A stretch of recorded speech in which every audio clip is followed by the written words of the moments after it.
Welcome to Learn at Home with VIA. My name is Michael Soskel, and I am an elementary science teacher at the Wallenpaupack Area School District. Thank you for joining me to play the 5-Clue Challenge. Even though we have to stay home right now, it doesn't mean that we can't travel the world to learn about incredible places, amazing animals, new cultures, and interesting people. Each time we are together, I am going to take you on a virtual field trip to a new place so that we can learn together from the people who live there. But before we travel, you will have to guess where we're going. I'll give you 5 clues, and we'll see how quickly you can figure it out. Are you ready to explore with me? Do you want to know where we're going today? Let's play. Today's mystery location is a country. I'm going to give you 5 clues. After each clue, I'm going to pause, I'm going to share a little bit of information, and I want you to take a guess. If you have a pad and a pencil or a pen at home, go ahead and write down your guess after each clue, and we'll see how quickly you can come up with the answer. Your first clue is that the country we're going to be visiting today is located in the Northern Hemisphere. So what does that mean, Northern Hemisphere?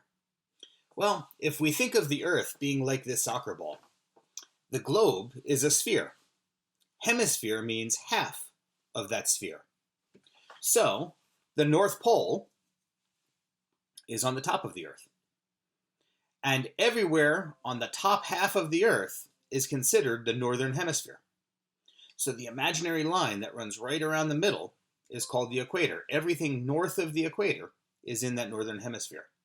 Now, of course, the Earth does not stand straight up like this. It actually has a tilt, so the North Pole is actually on an angle. This is what causes our seasons. When we in the Northern Hemisphere are pointed toward the sun, that's summertime. When we're pointed away from the sun, that's wintertime. And this happens every year as the Earth goes around the sun. So, because we are in the Northern Hemisphere, and the country that we're going to be visiting today is in the Northern Hemisphere, when it's summertime for us, it's also summertime for them. And right now, while it's spring, it's also going to be spring where we're visiting. Have you come up with a guess yet? Have you written down a country? Your second clue is that the country we are visiting today is an archipelago. Now that's a big word. Do you know what it means? It means that the country we're visiting is a group of islands. In fact, it has over 700 different islands that make up this country. And those islands are spread out through the ocean. They cover almost 100,000 square miles. That's a lot of area.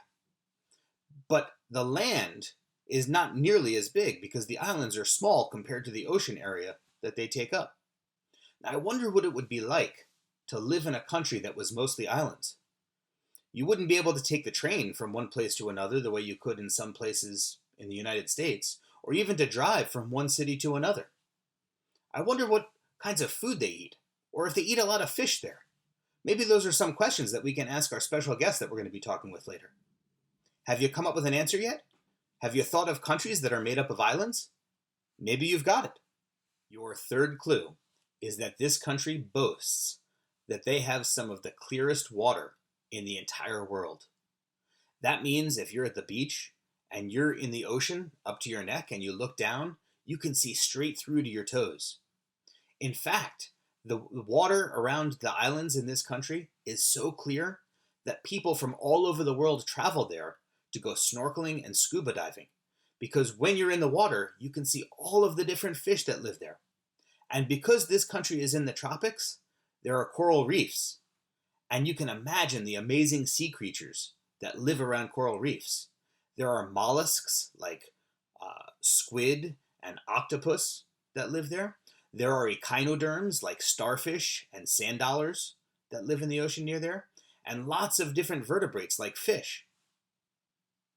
Have you thought of the place that we're talking about? Can you think of an island or a group of islands with really clear water in the Northern Hemisphere? If so, write down your guess. Let's see if you've got it.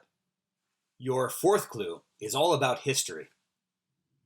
The country that we're visiting today has a long and amazing history.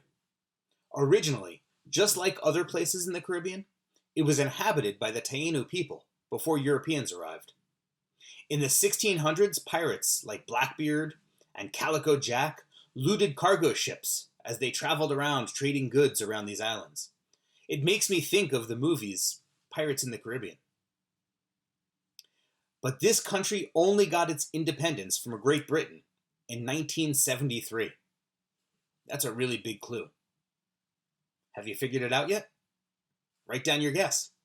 It's time for your last clue. Your fifth and final clue is that the capital city of the country that we're visiting today is Nassau.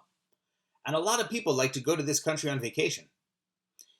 It has beautiful beaches, some of the longest coral reefs in the world, and it has incredible underwater caves that you could explore. Because parts of this country are less than 100 miles from the United States state of Florida, lots of cruise ships stop here. Have you figured it out yet? If you guessed that today we are visiting the Bahamas, you're correct. Today we're going to visit a friend of mine, Jillian Morris. Jillian is a marine biologist, she's a scuba diver, she's a world-renowned explorer, and she's a shark conservationist. She lives and works on the island of Bimini, which is part of the Bahamas. Let's see what we can learn from her. Hi, Jillian. Thanks for joining me today. Hey, Michael. Thank you so much for having me. So we've talked so many times before, and I see the picture behind you, and there's some really scary-looking sharks behind you. I know that you're a shark enthusiast. Are you ever scared? I'm not. I mean, I've spent about 18 years working with these animals all over the world, from really little sharks to much bigger sharks. And believe it or not, these are kind of teenage lemon sharks. So they're going to get a lot bigger than what you see here. And I'm always just really amazed by sharks and have a lot of respect for them. They're really, really important animals. And today, that's what I want to talk to you about, is why sharks are so important for ocean ecosystems, the food chain, and the amazing work that they do to keep our oceans healthy and clean. That's really exciting, because we just learned that the Bahamas has some of the clearest water in the entire world. So it must be really easy for you to see the sharks there. Absolutely. I mean, you can see in this photo, it's very easy to see sharks. And we have a lot of them, a lot of different species as well. And so people travel from all over the world to swim with sharks, to study them. If you guys have watched TV shows on Discovery, Animal Planet, BBC, you've probably seen sharks in the Bahamas, maybe even some of these exact same sharks. Cool. I can't wait to learn more.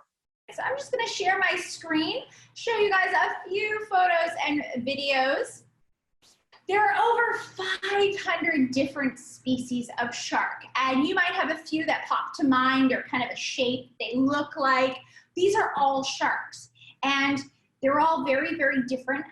As you look, this is just a few, and you notice right away that they don't all look like that top one in the middle, the great white, probably the most famous of all the sharks. So they do come in a lot of different shapes and sizes. They have different sort of methods for eating, which I'll talk a little bit about, but they also live in different habitats as well. So, and when I talk about sizes, there's sort of this idea that all of them are huge. A lot of sharks are really, really small. We can kind of look at the whale shark here, the biggest fish in the sea, can be longer than a school bus, about 45 feet long, right? Kind of a fun activity if you're at home, measure that out and see how big 45 feet is. Then we have the pocket shark, about 5.5 inches long, all right? That's as big as it gets, right? And every size in between. That shark on the left, he looks like he doesn't have any teeth. We're going to talk about that in just a minute. Okay. They actually do have teeth. I know, it doesn't look like it because they're really tiny. Think about the tip of your pencil, but they actually do have teeth. Right? And they do live in different habitats. So think of different places in the ocean that you might want to explore. Maybe you've seen coral reefs or the seagrass, underwater meadows. All right, think of your back lawn, all right, but it's underwater. Or what we have in the Bahamas are mangroves. These are an incredible ecosystem. See that top left? They're roots they're right down in the ocean. So these plants can tolerate the salt water, but it makes great hiding places for lots of different fish, baby sharks, baby turtle, even little lobsters like you see down on the right. Really, really. But all of these habitats are important for different animals. And all of these habitats have sharks. And no matter which habitat they're in, sharks are carnivores, right? They do eat other animals. There are no vegetarian sharks. There's one species that has a bit of seagrass that's been found in its stomach, but they don't really think that it's dining on the seagrass. It's probably eating something in the seagrass, and so it's getting some veggies accidentally, which might happen to you if you're trying to avoid it on your plate and a piece of broccoli sneaks in there, all right? So sharks eat other animals, right? And they eat different animals. So sometimes you hear that sharks are mindless eating machines. They eat everything. They have favorite foods just like we do. And I'm betting that one of those foods that sharks eat is probably not people, right? Absolutely. You guys can rest assured we are not on the menu for sharks, all right? You might hear stuff, crazy movies, even on the news or the internet, that there are monsters and man-eaters. Absolutely not, all right? So everyone today watching can be a great shark scientist, right? So you're gonna ask questions, you're gonna make observations, and share that information. And then when you hear crazy things like a monster, a man-eater, you know you've made your own observations, collected some data, and you know the truth about sharks. And then hopefully you can share that with other people, right? Definitely not on the menu, right? So if you look here, tiger sharks, for example, they eat turtles, right? And what happens and why this is super important is not just that they eat turtles, it's finding a balance. And if you guys can think of a scale, right? Nice and balanced and even. Sharks make sure that happens. Sort of managers, right? If you go to a restaurant or a store, a manager oversees and makes sure everybody's doing their job correctly. This is sort of the role that sharks play in the food chain, right? By eating other animals. And we do have different levels, right? And you may have talked about this, food chains and food webs on land. It's the same thing underwater, right? So plants, there are underwater plants that produce their own food.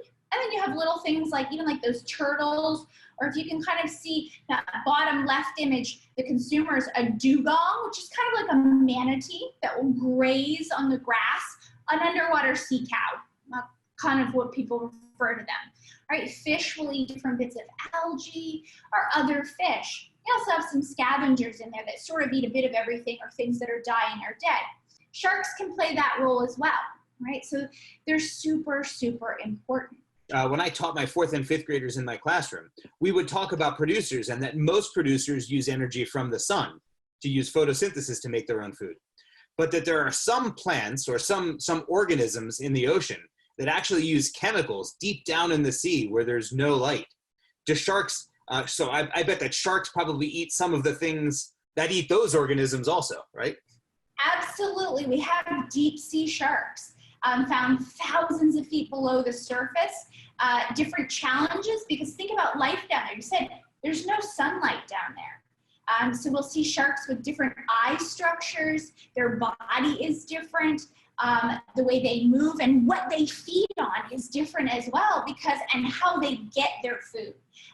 Just because life in the deep, dark parts of the ocean has a lot more challenges to surviving, so they need to be equipped with some special tools for life at those very cool, deep parts of the ocean. So, and you might think, okay, so yeah, animals have a different place, but really, they keep it balanced, as I mentioned, because when you remove sharks from an ecosystem, now all the food that they eat, their prey items, there's lots of them. It's like, woohoo, no predators. So their population goes up. But then there's not enough food, and that level disappears. And the next level, we'll actually start to see seagrass beds start to die, coral reefs start to die. That management position is really important. And you may have heard the term apex predator. Yes, some sharks are on the top of the food chain, but even if they're not on the top, they're still eating other animals. They're still helping maintain that balance. They're also eating injured and sick fish, dying fish, keeps the ocean clean, right, and keeps disease from spreading. And this is really, really important. Yes, I think it's important for us to remember, no matter what animal or organism we're talking about, whether it's a plant or animal or a fungus, every organism plays its own role on Earth, right? And if we eliminate just one of those things, it messes up all of the different systems that we have here on Earth. And sharks definitely play their role in the ocean. Yeah, absolutely. It's just, they have these jobs that are really, really important, and it's why we want to protect our oceans, take care of these different ecosystems and habitats so that these animals can continue to exist in these places and do their job, ultimately keeping the world healthy and balanced for all of us, which is really, really important.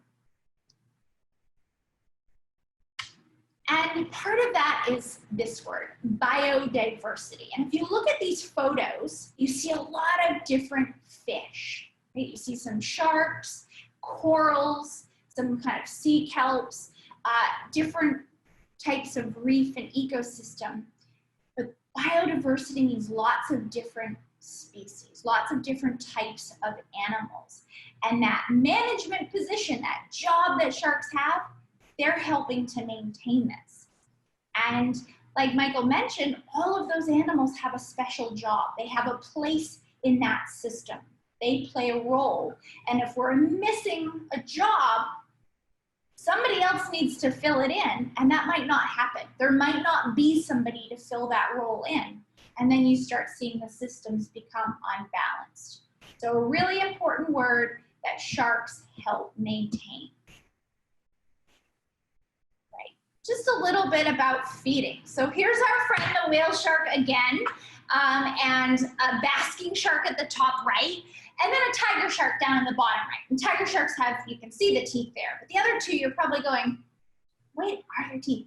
They do. They have very tiny little teeth, but they filter feed. The whale shark filters like a whale, really big. Wow. That's where they get their name. So do they eat the same thing as some whales, like the plankton and the small little creatures? They do. They're a big underwater vacuum cleaner. They swim along with a mouth that can be up to 3 feet wide, Wow. sucking up, oh yeah, big mouth sucking up lots of plankton.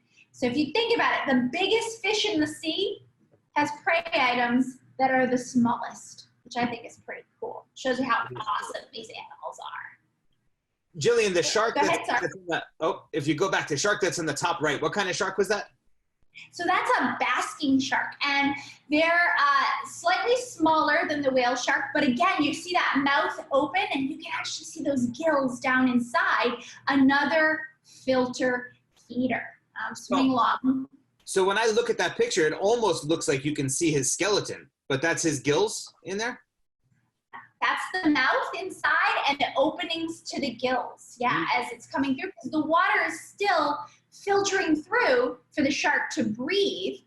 And then they have little special filaments that actually trap the food. So the water can pass through, the gills can get oxygen, and then those little filaments can actually trap the food and make sure it goes down into the stomach. That's really interesting. And the reason why I asked is because when I looked at that, I know that shark skeletons are not like our skeletons. We have really hard bones, but shark skeletons are actually made of the same stuff as like the tip of your nose and your ears, right? It's nice and flexible so they can get through the water. Absolutely, cartilage, right? So a fun trivia question to ask your family, how many bones do sharks have? The answer is 0. Wow. Right? And they're gonna be like, what? So yeah, fun question to ask everybody. Yeah, their skeleton is made of cartilage, and it does help them move. They're very, very flexible, and it weighs less than bone, so it's lighter for their movement in the water. Oh. We'll just look at some of our shark friends where we can actually see their toothy smile. And think about your lunch. Right? If you're having soup, you're gonna use a spoon. you're having spaghetti, you might have a fork and a knife or use a spoon, right? But you're not going to cut your sandwich up with that same spoon. Sharks don't get to pick their silverware. They have different shaped teeth, sort of built in. And they eat different things, right? So the nurse shark on the top left, tiny little teeth. They like to crush big snails called conch or lobster. There's a tiger shark at the bottom left, little notches like a knife. They can actually saw through a turtle shell. Bottom right is a lemon shark, kind of like a fork for grabbing at fish. And the top right, if anyone's at home doing some baking, right, this guy would come in handy, the cookie cutter shark.